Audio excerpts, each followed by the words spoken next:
I haven't done any Mother's Day posts since 2022 when my mom passed away. And my mom, as you can see by this picture, was a socialite and a very powerful woman from the time I was born. But she was also a very, very stern woman, you know. For those who were born, who Generation X, you know, we had the parents, you know, when you get 18, you better have some plans, you know, was kicking you out of the house. So, um, my mom, I would go, you know, so right after high school, I went into the United States Army, and I didn't speak to my mom for 3 years until I think about the third year I was in the Army, and I called my mom. And for the next 20, 30 years, that's basically how it was. And she would call to give instructions, you know, very stern woman, very professional woman, very corporate. Always had money, big house in Atlanta. Always, I say both that my mother and father were better than me, still are, and I've never caught them um, financially or even socially. They're very powerful people. But the last 10 years of my mom's life, as we all will eventually find out, that age slows you down. And then you have to be the one who shows up. And she went to live with one of my first cousins at first. And then eventually she settled for the last 3 to 4 years of her life in a senior citizen apartment complex. And eventually, you know, I tried to coach my mom. I said, Mom, why don't you, go into like an assisted care. She didn't want to hear it. And because she was always sound in mind, where she could articulate to any court how she was feeling and how she wanted to live. No one could tell her what to do. And, you know, it was basically, you just have to sit and wait. And then the pandemic of 2020 hit, you know, the coronavirus.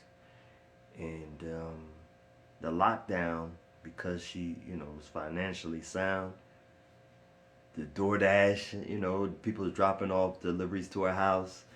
It was kind of easy for her. She was isolating. She had her own apartment.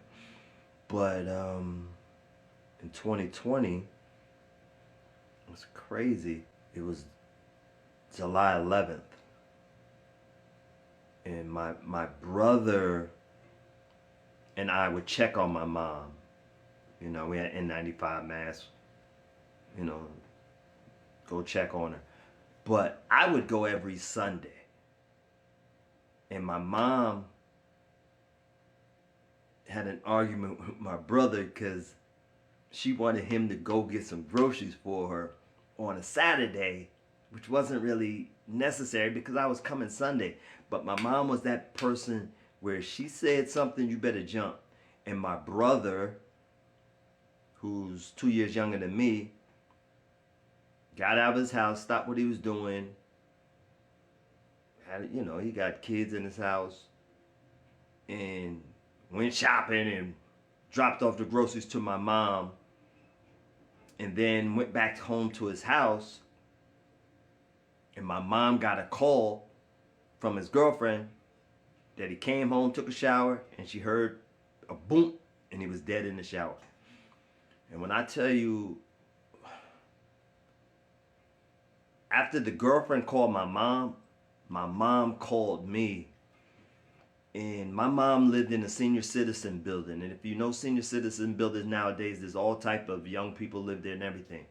And my mom called me when she found out that my brother had died during 2020. And if you can imagine, my mom called me. I saw her number pop up on my phone. I said, Mom, what's up? And all I heard was,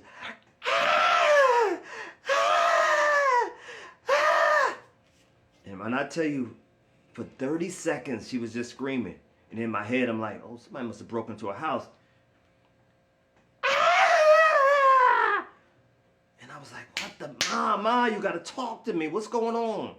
And it's crazy, like, and then somebody took the phone from her. And they said, Mama, they called me Timmy. Timmy, something happened to Dennis. He's at the hospital. He at the hospital.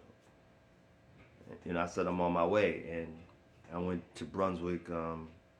And luckily, I work at a hospital. I was working in a hospital in Princeton at the time, and they let me in the hospital and to see my brother. And they left his body.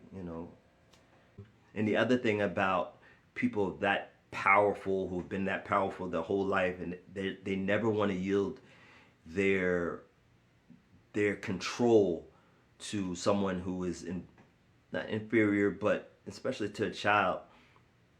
They're just not going to yield that control, and they'll push you away. And I remember it was July 4th of 2022, and it was a week that I didn't see my mother. She didn't call me, and I said I'd go.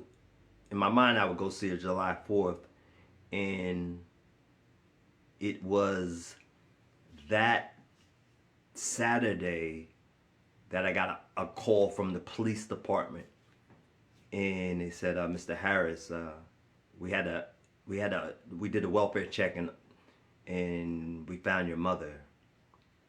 So I got on got dressed and went to her apartment, and the police are like, you sure you want to go in? Because you could smell the body from the hallway. So she must have passed away like a week. She probably, when the coroner finally came, he said she's probably been dead 4 to 5 days. And that body was woo. And that's how she wanted to go. And when I seen her, I was mad, because she wouldn't let me help her, even though at that point she was still better than me. I know I really couldn't help her the way she wanted to be helped. And she maintained that control until her death. But I was mad, so when the coroner, once they took the body, I was with my girlfriend at the time. They took the body, and when they picked the body up, the body was like almost came apart, and it was liquid, and I was mad. And I was like, you know what, I'm gonna clean this apartment. And I just start cleaning. I took the couch out, threw the couch in the dumpster, and I just began to clean and to get her things in order. And she, like I said, she had her life together. Funeral was paid for, paperwork was all there, and she had gave me instructions if anything ever happened to her, look in this box, my insurance, and blah blah blah. And she that was that's my Mother's Day. Happy Mother's Day, Heavenly Mother's Day. Yeah.